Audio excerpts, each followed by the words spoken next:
The effects of the current economic crisis have touched everyone. Even if you still have a good job and a paid-up mortgage, chances are your monthly 401k statement will remind you that you've lost a good chunk of your savings.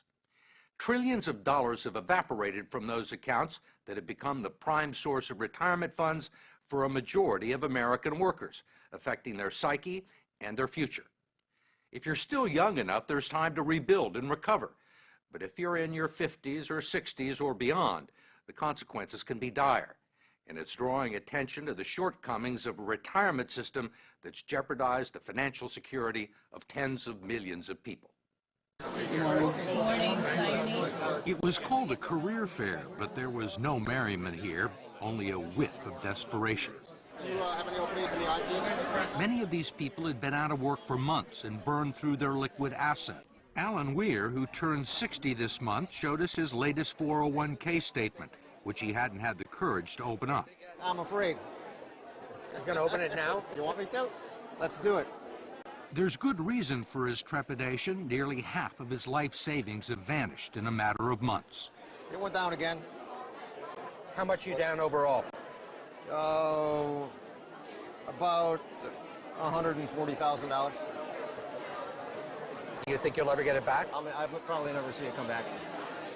I was looking to retire probably when I hit 62. I can't do it now. I'll probably be working until I'm at least 70.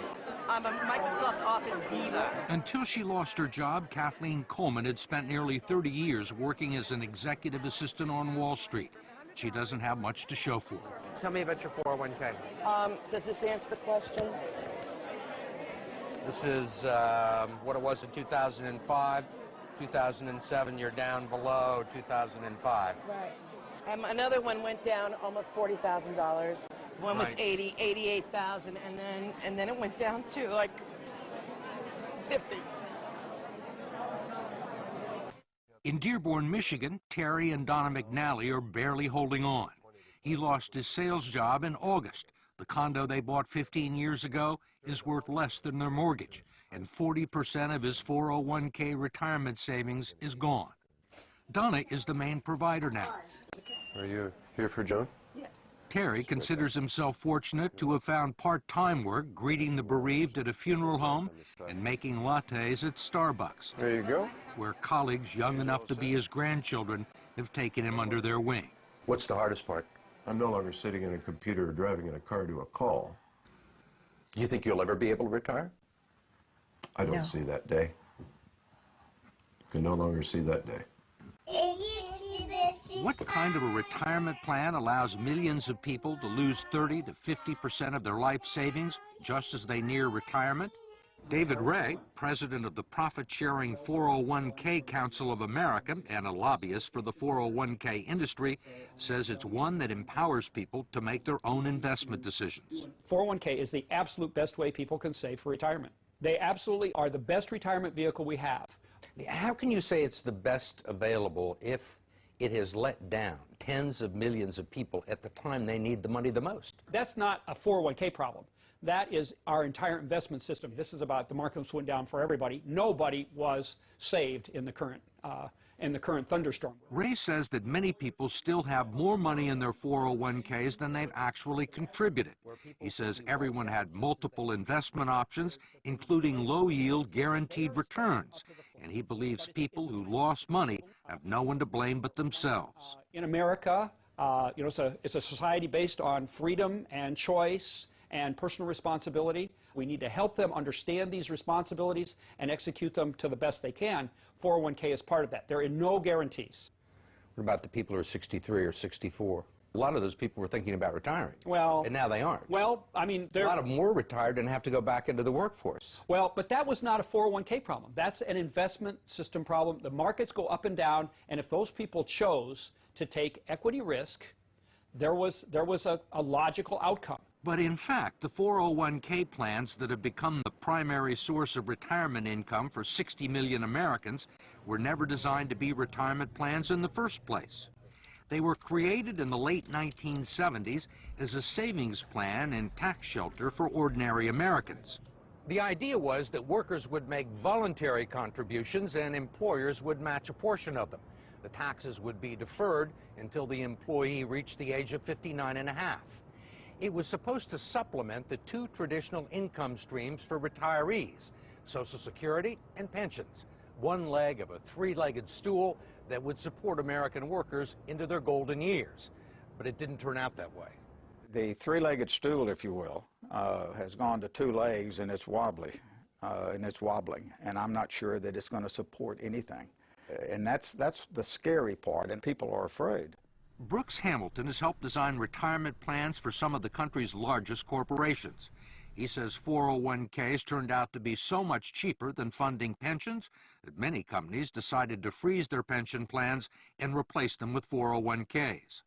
The decision created millions of new employee investors for Wall Street and the financial community, and they pounced on the opportunity. If you go back and track the mutual fund growth in assets, and you track the growth in 401k plans, it looks like a railroad track leading to the sky. They are parallel tracks. So the big beneficiaries were the mutual funds. That's right. That's correct. The fact is that the typical 401k investor is a financial novice. They don't know a stock from a bond. And we give them a list of 20 or 30 mutual funds with really, really powerful names. You know, they sound like, gee, that's where I want to have my money. What are generally the quality of the mutual funds and 401k plans? Mediocre.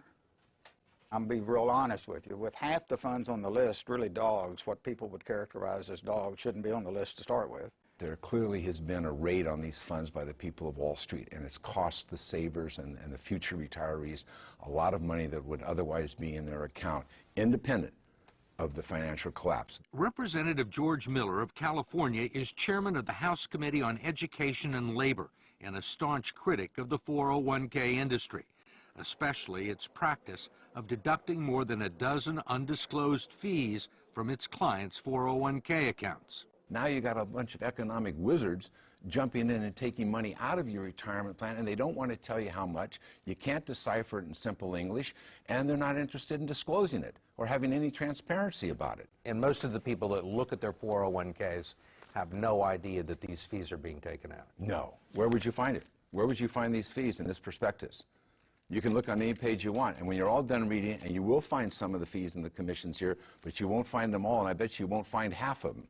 There are legal fees, trustee fees, transactional fees, stewardship fees, bookkeeping fees, finder's fees, and the list goes on and on.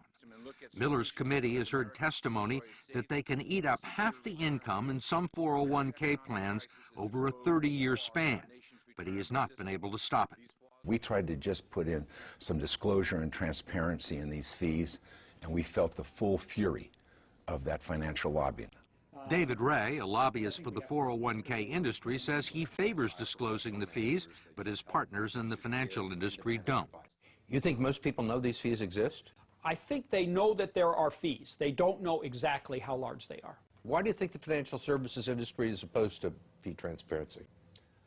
I don't know that they're opposed to it. I think the issue is... You don't think they're opposed to it? Well, they want to keep... You're a lobbyist in Washington, right? You know they're opposed to it. George Miller hasn't been able to get a bill to the floor.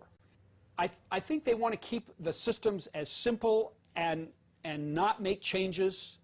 They like the way things are, and whenever you push people out of their comfort zones, you know, it's an issue. I mean, they're comfortable with the situation because they're making a ton of money, or they have made a ton of money. Well, and their systems are set up. We wanted to ask David Ray, who's been so bullish on 401k plans, one last question about what the future holds for people like Terry and Donna McNally and Kathleen Coleman.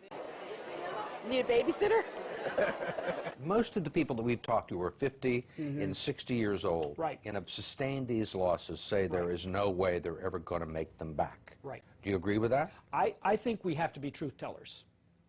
I think that when a person has hit this point, and we've had this unfortunate situation, I don't think we can misrepresent what the possibilities are. And the reality is that money's not coming back that they've lost. They can't count on it. They have to, maybe they have maybe if they work 10 more years, it'll come back by but it's important that they not have unrealistic expectations.